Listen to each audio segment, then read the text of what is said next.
Hello class 10 students. Today we will discuss the topic the French Revolution and the idea of nation, and this is lesson number 1 of your history.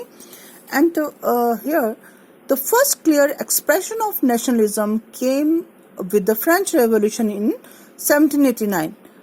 France, as you would remember, was a full-fledged territorial state in 1789 under the rule of an absolute monarch. The political and constitutional changes that came in the wake of the French Revolution led to the transfer of sovereignty from the monarchy to the body of French citizens. The revolution proclaimed that it was the people who would henceforth constitute the nation and shape its destiny. तो यहाँ पर हम nationalism का first concept जो देख रहे हैं वो फ्रेंच रिवॉल्यूशन के साथ देख रहे हैं 1789 में एज अ नेशन। फ्रांस जैसे आप देख रहे हैं ये एक फुल फ्लेज्ड टेरिटोरियल स्टेट बन गया था इन 1789 और यहाँ पर जो एब्सोल्यूट मोनार्क का शासन था। एब्सोल्यूट मोनार्क मतलब सिंगल रूल, एक आर्की थी, one person rule was there. The political and constitutional changes that came in the wake of the French Revolution, जो फ्रांस की जो क्रांति हुई उसके बाद जो राजनीतिक और संवैधानिक जो बदलाव आए उससे transfer of sovereignty from the monarchy to a body of French citizens. अब क्या हुआ कि मोनार्की से फ्रेंच सिटीजनशिप, फ्रेंच नागरिक थे, वहाँ पर एक जो सॉवरन पावर थी उसका ट्रांसफर हुआ.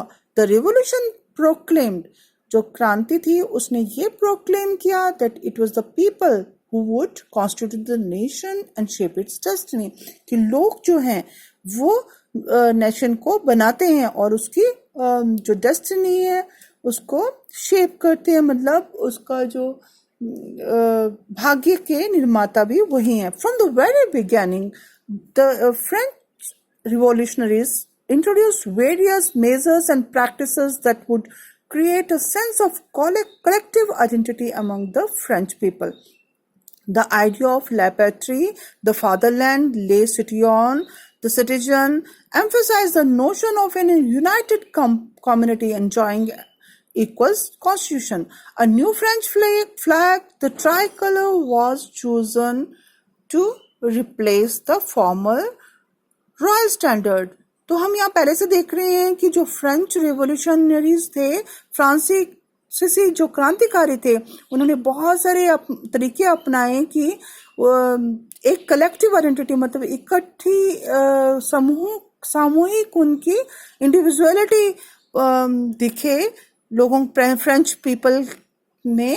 और ये जैसे कि ला पैट्री, द फादरलैंड, द सिटीजन, ये एम्फसाइज कर रही थी, ये शो कर रही थी ये किस चीज को, कि यूनाइटेड कम्युनिटी है. एक कौन सी कम्युनिटी है, वो मिलजुली कम्युनिटी है, इकट्ठी है, that were enjoying the equal rights under a constitution. एक संविधान के अंदर उनको इक्वल राइट्स मिले हुए हैं. The State General was elected by the body of active citizens and renamed the National Assembly. जो स्टेट जनरल थी वो लोग वो नागरिकों के द्वारा वो इलेक्टेड हुई और साथ में उसका नाम नेशनल असेंबली रख दिया गया. New hymns were compose, oaths taken, martyrs commemorated, all in the name of the nation. A centralized administrative system was put in place and it formulated uniform law for all citizens within its territory. Internal custom duties and dues were abolished and a uniform system of weight and measures were adopted. तो यहाँ पर एक नया French flag introduce हुआ, ये trike 3 colour का, that was chosen to replace the former royal standard. जो पहला जो रॉयल फ्लैग था उसको उसने रिप्लेस कर दिया. और आप देख रहे हैं कि नई कंपोजिशन हो रही है प्रतिज्ञाएं ली जा रही हैं और जो शहीद हैं उनको याद किया जा रहा है एक नेशन के, एक राष्ट्र के नाम पर। एक सेंट्रलाइज एडमिनिस्ट्रेटिव सिस्टम है, ऐसा एडमिनिस्ट्रेशन है जो कि दैट वाज बेस्ड ऑन, उसमें सेंट्रली दैट वाज एडमिनिस्टर्ड, और वहां पर सबके लिए एक कानून है for all citizen with in its territories. जो इसके क्षेत्र में जितने भी लोग आ रहे हैं उनके लिए एक कानून है। इंटरनल कस्टम ड्यूटीज, उनमें जो कस्टम ड्यूटीज हैं वो भी सेम है। ड्यूज और जो एक नेशन के अंदर जो कस्टम ड्यूटीज हैं वो खत्म कर दी गई हैं और ड्यूज भी अबॉलिश कर दिए गए हैं, और एक system, uniform system of weight and measures was adopted.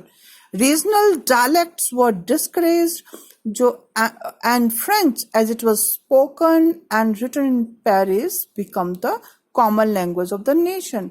जो प्रादेशिक भाषाएं हैं उनको डिस्क्रेज किया गया, उनको हतोत्साहित किया गया, और फ्रेंच को एक जो कि पेरिस में बोली जाती है, it was common language of the nation, वो नेशन की राष्ट्रीय भाषा बना। The revolutionaries further declared that it was the mission and the destiny of the French nation to liberate the people of Europe from despotism. In other words, to help other peoples of Europe to become nations. तो जो क्रांतिकारी थे उन्होंने ये further declare किया कि ये उनका मिशन है कि वो जो दूसरे यूरोपियन नेशंस हैं या फ्रेंच नेशंस हैं उनको, यूरोपियन पीपल को राजाओं के निरंकुश शासन से वो छुड़ाएंगे और लोगों की, वो यूरोपियन पीपल की हेल्प करेंगे ताकि वो एक इंडिविजुअल नेशन बने। When the news of the events in France reached the different cities of Europe, students and other members of the educated middle class, they began setting up Jacobean clubs. Their activities and campaigns prepared the way for the French armies which moved into the Holland, Belgium, Switzerland and much of Italy in 1790s. With the outbreak of the Revolutionary Wars, the French armies began to carry the idea of nationalism abroad.